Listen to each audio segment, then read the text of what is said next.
Oke, Assalamualaikum warahmatullahi wabarakatuh. Apa kabar anak-anak Ibu? Semoga masih sehat ya. Ibu hari ini mau bawain materi baru. Karena materi kemarin sudah selesai, kita juga sudah ulangan. Kalian bisa melihat nilai ulangan kalian di link deskripsi grup ya, tugas-tugas, nilai ulangan, terus absensi kalian, semua saya masukkan di sana. Begitupun dengan nilai akhir kalian. Jadi kalau misalkan ada yang tidak sesuai, saya masukinnya nilainya segini, tapi ternyata di spreadsheet-nya atau di Excel-nya itu nggak segitu, ya kalian bisa protes aja ke saya, nggak apa-apa. PC saya aja, Bu, kenapa ya nilai saya segini, Bu, kenapa ya yang di sini segini, kok yang di sini segini, gitu. Nggak apa-apa, protes aja. Saya menerima semua kritikan, karena saya juga manusia ya. Saya tempatnya salah, oke. Sebelum kita lanjut ke materi, saya mau nyampein tentang PTS dulu ya. Jadi, PTS materinya itu adalah materi dari awal pertemuan kita sampai minggu kemarin ya. Jadi, pertemuan ini tidak masuk ke dalam soal PTS. Jadi, PTS itu hanya sampai sistem ekonomi dan masalah pokok ekonomi. Hanya sampai itu. Jadi, ada biaya peluang masuk ya, biaya sehari-hari masuk, terus kelangkaan masuk, ilmu ekonomi juga masuk. Kalau yang ini nggak masuk, itu aja ya. Oke, kalau gitu kita langsung mulai aja ya. Materi berikutnya yaitu tentang peran pelaku dalam kegiatan ekonomi. Oke, jadi ini agenda kita hari ini, ada review plus penjelasan materi, ada kuis, dan juga ada penutup ya. Nah, next, kita mulai dengan grading. Ibu akan menyampaikan KIKD-nya dulu, terus tujuan pembelajarannya. Jadi, KIKD-nya itu kita akan menganalisis peran pelaku ekonomi dalam kegiatan ekonomi dan menyajikan hasil analisis peran pelaku ekonomi dalam kegiatan ekonomi. Tujuan pembelajarannya itu untuk hari ini adalah kalian diharapkan itu bisa menjelaskan konsep produksi, yaitu berupa pengertian produksi, lalu ada tujuan produksi dan juga faktor-faktor produksi.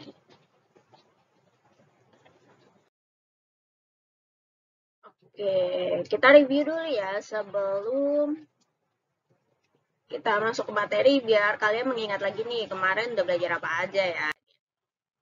Oke, dimulai dari konsep dasar ilmu ekonomi. Konsep dasar ilmu ekonomi itu berarti berkaitan dengan kenapa sih ada ilmu ekonomi gitu. Kemarin kan ada ilmu ekonomi itu karena memang kebutuhan kita yang tidak terbatas, tapi alat memenuhnya terbatas. Makanya ada ilmu ekonomi. Agar apa? Agar kita bisa mengatasi kebutuhan kita dengan sumber daya yang terbatas itu. Seperti itu ya. Lalu karena ada seperti itu, maka muncullah kelangkaan. Kelangkaan, lalu ada biaya peluang, dan ada biaya sehari-hari ya. Kalian bisa pelajari lagi. Ada prinsip dan juga motif ekonomi. Nah, itu bisa kalian pelajari lagi nanti.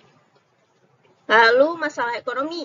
Masalah ekonomi itu minggu lalu kita sudah belajar terbagi atas dua ya. Ada masalah pokok ekonomi klasik dan masalah pokok ekonomi modern. Kalau masalah pokok ekonomi klasik itu berhubungan dengan produksi, distribusi, dan juga konsumsi. Sedangkan kalau misalkan masalah pokok ekonomi modern itu berhubungan dengan what, how, dan for whom. Ya, itu bisa kalian pelajari lagi. Lalu next ada sistem ekonomi. Sistem ekonomi kemarin kita sudah belajar ada 4 ya, yaitu ada sistem ekonomi tradisional, sistem ekonomi pasar atau liberal atau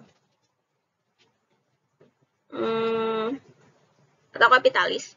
Lalu ada sistem ekonomi sosialis atau komando atau sistem ekonomi komunis. Lalu ada sistem ekonomi campuran. Nah, itu bisa kalian pelajari lagi beda-bedanya apa aja. Inilah materi yang akan keluar di PTS minggu depan ya. Oke, kita lanjut lagi. Kita langsung ke materi. Coba kalian perhatikan video berikut. Sorry, kayaknya videonya nggak bisa di-play.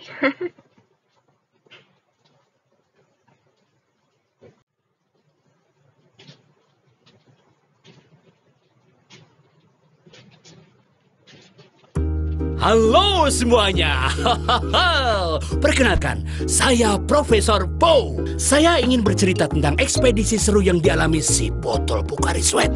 Tahukah kalian, Pocari Sweat dibuat dari sumber mata air pilihan yang diolah melalui proses demineralisasi. Selanjutnya, dilakukan proses pencampuran dengan bahan baku Pocari Sweat yang sebelumnya telah lulus uji pemeriksaan. Kemudian, larutan dipasteurisasi pada waktu dan suhu tertentu sebelum di-filling. Bicara mengenai botol, si botol Pocari Sweat awalnya terlahir sebagai biji resin. Biji resin. Penasaran kan? Apa saja sih yang dialami si botol dalam ekspedisinya? Ayo, kita simak bersama. Biji resin ini akan disatukan, dipanaskan, lalu dicetak sambil didinginkan menjadi preform atau bakal botol. Singkat cerita, bakal botol akan segera berwujud. Nah, disinilah awal perjalanan si botol. Ayo, kita ikuti terus. Bakal botol akan beranjak menuju proses blow molding, di mana dia akan ditiup menjadi bentuk botol Pocari Sweat yang kita kenal. Sebelum ditiup, dilakukan pasteurisasi pada preform untuk memastikan bahwa preform steril. Lihat, dia sudah mulai berubah. Lalu apa yang terjadi? Ya, ini saatnya si botol memperoleh kandungan istimewa Pocari Sweat. Setelah penuh, si botol akan diisi nitrogen cair agar menjadi lebih kuat dan tahan tekanan. Dia juga mendapat perlindungan ekstra dengan tutup yang telah dipasteurisasi. Petualangan si botol semakin seru. Dia harus menjalani pemeriksaan di cap checker untuk memastikan botol tertutup dengan sempurna dan bottle pressure detector untuk memastikan apakah cukup kuat dan tahan tekanan. Wah, kalau ternyata capnya tidak tertutup dengan baik dan tekanannya tidak sesuai, dia akan langsung dibuang. Untung berhasil lolos. Berarti dia sudah memenuhi standar tekanan kelayakan Pocari Sweat. Apalagi ya yang akan dialami si botol? Wah, teman-temannya sedang diberi label. Ini saatnya dia menyandang gelar resmi sebagai botol Pocari Sweat. Sebagai bentuk penghormatan, label biru akan disematkan pada tubuh si botol. Wah, hebat sekali ya. Tidak hanya itu, dia juga diberikan identitas unik sebagai tanda pengenal berupa kode produksi tanggal batch before. Terakhir, si botol akan diperiksa kondisi label dan kode produksi dengan kamera inspektor. Botol yang tidak sesuai standar akan langsung dibuang. Setelah dianggap kuat dan mutunya terjamin, ekspedisi si botol terus berlanjut. Kini, dia dan kawan-kawan sedang bersiap untuk menaiki kardus yang nantinya akan didistribusikan. Dengan teknologi canggih, mereka bisa masuk tanpa bantuan manusia sama sekali. Hebatnya, mereka semua langsung berbaris rapi. Setelah kardus tertutup sempurna, dilakukan pengecekan berat dengan weight checker untuk memastikan jumlah botol dan berat larutan sesuai standar. Tidak cuma itu loh, kardus bisa tertumbuk secara otomatis. Bersedia, siap, jalan!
Oke, setelah kalian menonton video itu, kegiatan apakah yang ada dalam video? Coba kalian pasti udah tahu ya, itu kan Pocari Sweat-nya awalnya kan dia itu dari dimasukin ke botol, lalu dikasih label, dan terakhir di packing ya. Nah, itu merupakan apa? Itu merupakan kegiatan atau proses produksi. Nah, itulah yang akan kita bahas hari ini ya, proses produksi. Oke, jadi apa sih produksi itu? Setelah kalian melihat video itu, kira-kira apa produksi itu? Jadi produksi itu adalah kegiatan menambah atau menghasilkan nilai guna barang atau jasa. Jadi kita itu membuat produksi biar barang yang tadinya tidak berguna jadi berguna. Itulah produksi ya. Oke, kita next lagi. Apa sih tujuan produksi itu? Ada dua ya. Untuk tujuan produksi itu ada dua. Yang pertama itu adalah untuk memenuhi kebutuhan masyarakat. Yang kedua itu untuk mendapatkan keuntungan. Jadi kalau misalkan nih, kalian pasti tahu ya, kita kan udah belajar yang namanya masalah pokok ekonomi kemarin kan. Nah, salah satu tujuan produksi itu adalah biar sumber daya alam yang ada itu bisa kita penuhi kebutuhan, bisa kita olah, lalu kebutuhan masyarakat bisa kita penuhi. Agar apa? Agar kelangkaan tidak terjadi ya. Itu sebenarnya tujuan utamanya, memenuhi kebutuhan masyarakat agar kelangkaan tidak terjadi. Lalu yang kedua, sebagai produsen pasti kita pengen mendapatkan keuntungan ya kan, agar hidup kita lebih sejahtera. Balik lagi ya, kesejahteraan masyarakat. Jadi sebenarnya semua proses yang dialami oleh ilmu ekonomi tujuannya itu hanya satu, yaitu apa? Untuk kesejahteraan masyarakat gitu ya. Oke, kita next lagi. Nah, kalian bisa lihat di sini faktor produksi itu ada dua ya. Faktor produksi itu ada 4. Ada sumber daya alam, ada sumber daya manusia, ada modal, dan ada keahlian. Di mana sumber daya alam dan sumber daya manusia itu adalah faktor produksi asli. Kenapa sih, Bu, disebut faktor produksi asli? Karena dia itu berasal langsung dari sumbernya gitu loh. Sumber daya alam kan berasal langsung dari bumi ya, sumber daya manusia itu berasal langsung dari kita, makanya dia disebut sebagai sumber atau faktor produksi asli. Sedangkan modal dan keahlian itu adalah faktor produksi turunan. Modal didapatkan setelah proses produksi ya, baru kita mendapatkan modal. Kayak misalkan mesin, modal itu bukan cuma uang ya, jadi kalian jangan mikir kalau modal itu cuma uang. Bahkan uang pun melalui proses dulu ya sebelum jadi uang gitu kan. Terus mesin kan melalui proses dulu ya sebelum jadi mesin. Nah, makanya modal disebut sebagai faktor produksi turunan. Lalu untuk keahlian itu kan kita dapatkan melalui proses yang namanya belajar ya kan. Kita nggak mungkin ahli sesuatu tanpa belajar dulu ya kan. Nah, makanya dia disebut sebagai faktor produksi turunan. Kita next lagi. Oke, untuk teori produksi itu ada 3 ya. Yang pertama itu adalah produksi total atau total produk.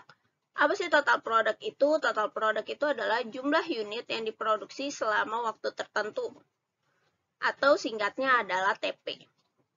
Ya, jadi kalau misalkan sehari ini kita bisa produksi berapa Pocari Sweat, berarti itu adalah produksi total si Pocari Sweat. Jadi jumlah unit yang diproduksi selama waktu tertentu, atau disingkat TP ya, total product. Lalu apa itu produksi marginal atau marginal product? Marginal product itu adalah tambahan output ketika menambah satu unit input. Atau gampangnya gini, misalkan awalnya kalian pas bikin Pocari Sweat kalian cuma butuh satu mesin. Satu mesin itu input ya. Mesin itu input. Jadi sesuatu yang kita gunakan untuk proses produksi itu namanya input ya. Jadi satu mesin misalkan bisa menghasilkan 10 Pocari Sweat. Nah, outputnya itu adalah 10 Pocari Sweat. Gitu ya. Contohnya itu, satu mesin bisa menghasilkan 10 Pocari Sweat. Terus, si inputnya ini ditambah. Nih ya, tambahan output ketika menambah satu unit input. Jadi kita tambah nih, misalkan satu unit inputnya kita tambah. Misalkan, mesinnya kita tambah jadi 2 mesin. Yang awalnya kita satu mesin itu bisa produksi 10 Pocari Sweat. ketika kita beli 2 mesin atau nambah 2 mesin, kan berarti outputnya pasti bertambah ya kan, jadi 20. Itu yang dimaksud dengan produksi marginal. Jadi ketika kita menambah suatu unit input, apa yang akan terjadi pada outputnya? Yang pasti outputnya pasti bertambah gitu. Nah, rumusnya adalah untuk produksi marginal yaitu MP. MP itu marginal product ya. Jadi marginal product itu sama dengan TP. TP itu adalah total produksi ya. Total produksi atau total product itu dibagi dengan labor. Sorry. Bukan total produksi aja, tapi delta. TP, delta. Kalian tahu delta? Delta itu adalah selisih. Jadi selisih dari produksi yang pertama dikurangi dengan produksi yang kedua, lalu dibagi dengan delta L. Delta L itu adalah labor atau tenaga kerja. Jadi tenaga kerja yang pertama dikurangi dengan yang kedua. Nanti dia dibagi. Nah, untuk lebih jelasnya nanti akan ada contohnya setelah ini ya. Ya, kita lanjut lagi ke produksi rata-rata dulu. Produksi rata-rata itu adalah rata-rata output yang dihasilkan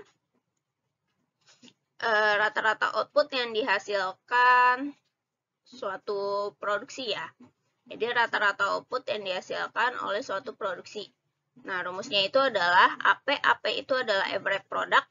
Average product itu sama dengan total product atau TP-nya dibagi dengan labor. Labor itu adalah tenaga kerjanya. Jadi total product dibagi tenaga kerja.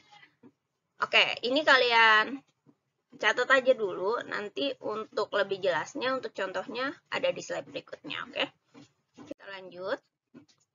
Nah, ini aku kasih contoh, ini adalah produksi Pocari Sweat, misalkan kita punya jumlah pekerja nih, ada 1, 2, 3, 4, 5, 6 ya. Terus, ini adalah total produksinya. Total produksinya ketika kita mempunyai pekerja 1, ketika pekerja kita 1, produksi yang bisa kita hasilkan adalah 4. Ketika kita punya tenaga kerja 2, berarti kita bisa menghasilkan Pocari Sweat itu 10. Ketika kita punya tenaga kerja 3, kita bisa menghasilkan Pocari Sweat itu 17. Dan begitu seterusnya ya. Ini dapat dari mana, Bu? Ini ngarang aja. Jadi ini ngarang. Sebenarnya sih, untuk kayak gini kan kita harus tahu dulu ya dari pabriknya, tapi karena ini nggak ada ya ini ngarang aja gitu. Jadi misalkan kita punya pekerja 1, misalkan ketika kita punya pekerja 1 itu kita bisa bikin Pocari Sweat 4, terus misalkan kita punya pekerja 2 bisa bikin Pocari Sweat 10 dan gitu seterusnya ya. Jadi ini permisalan aja. Lalu yang ditanya marginal produknya berapa atau produk marginalnya berapa? Nah, kita tahu di awal bahwa rumus dari marginal product itu adalah delta TP. Bentar. Rumus dari marginal product itu adalah delta TP dibagi dengan delta L ya. Nah, delta TP itu apa? Delta TP itu adalah yang kedua, yang ini dikurangi dengan yang ini. Gitu loh, itu delta TP. Maka kita dapat delta TP-nya adalah 10 dikurangi dengan 4. Dibagi delta L. Delta L itu berarti yang kedua dikurangi dengan yang pertama. Yang kedua dikurangi yang pertama, itu kan berarti 2 dikurangi 1. Maka kita dapat adalah 10 kurang 4 itu 6. 6 dibagi 2 kurang 1 itu 1. Jadi 6 dibagi 1 hasilnya adalah 6. Jadi di sini nanti hasilnya adalah 6. Gitu. Nah, untuk yang di atas bukan berarti yang nggak diisi ya. Yang di atas itu kita sesuaikan dengan output totalnya. Kenapa? Karena dia belum ada atasnya. Jadi nggak bisa dikurang. Jadi yang di atas itu kita sesuaikan dengan output totalnya. Gitu. Ya. Begitupun seterusnya sampai ke bawah. Ya, caranya seperti ini untuk nyari MP. Lalu gimana untuk nyari AP? Tadi rumus AP adalah TP dibagi L ya. TP dibagi L.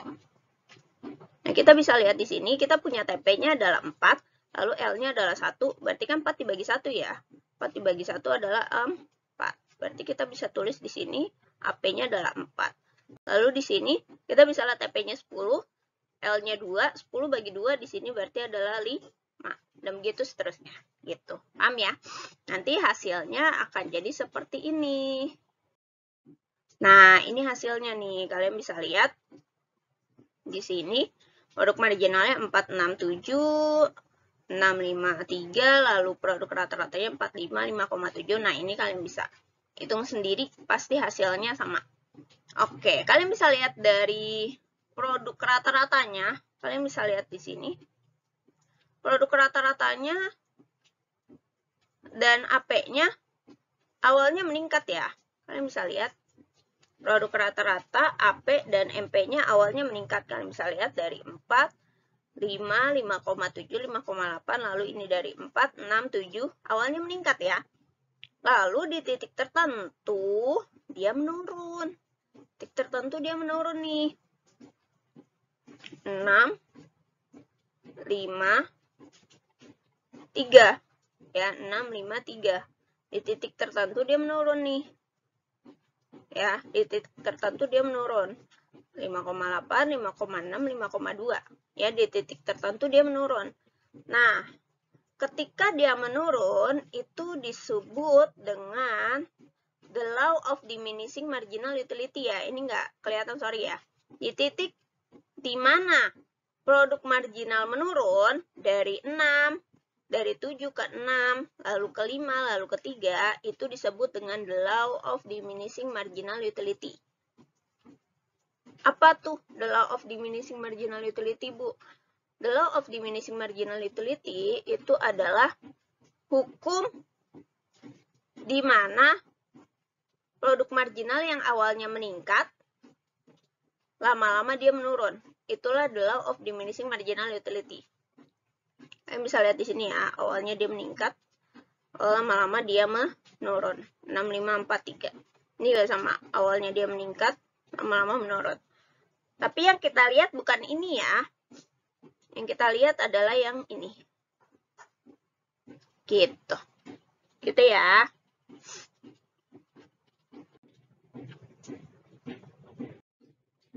Oke, sekarang kita next. Nah, kalian bisa lihat di sini. Ini tadi, nah, ini ada yang ibu merahin ya.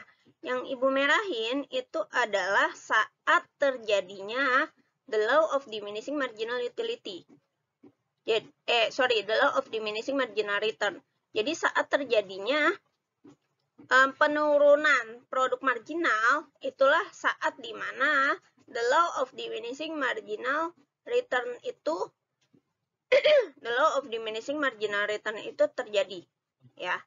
Jadi ini di sini pada saat the law of diminishing marginal return terjadi itu di sini. Nah, lalu untuk berarti kapankah produksi yang paling tepat untuk mencapai output maksimal? Nah, berarti produksi yang paling tepat untuk mencapai output maksimal itu adalah pada saat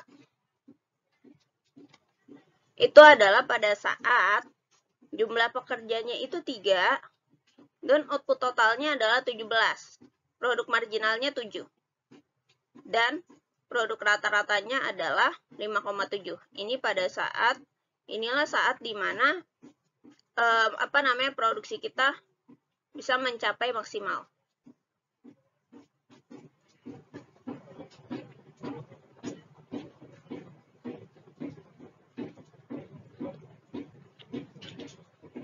Kenapa demikian?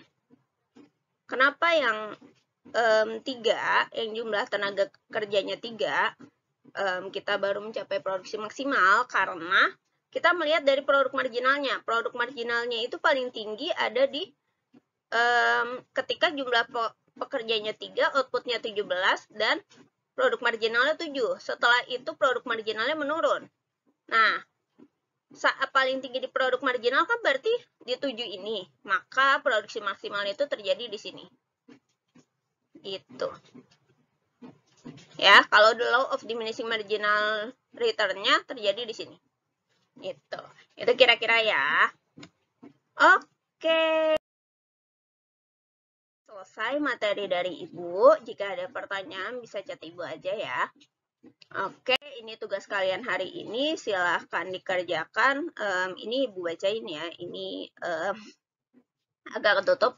Jadi tugas Anda itu adalah lengkapi tabel. Kalian lengkapi marginal produknya sama average produknya. Lalu kapankah produsen mencapai produksi maksimum? Kapan produsen mencapai produksi maksimum? Itu kalian kasih tahu kapan produsen mencapai produksi maksimum. Lalu yang ketiga, kapankah the law of diminishing marginal return terjadi? Itu aja ya tugasnya dari Ibu. Kalian bisa kumpulin paling lambat hari inilah ya, jam 9 malam ya. Oke, cukup sekian dari Ibu. Terima kasih atas waktunya. Wassalamualaikum warahmatullahi wabarakatuh.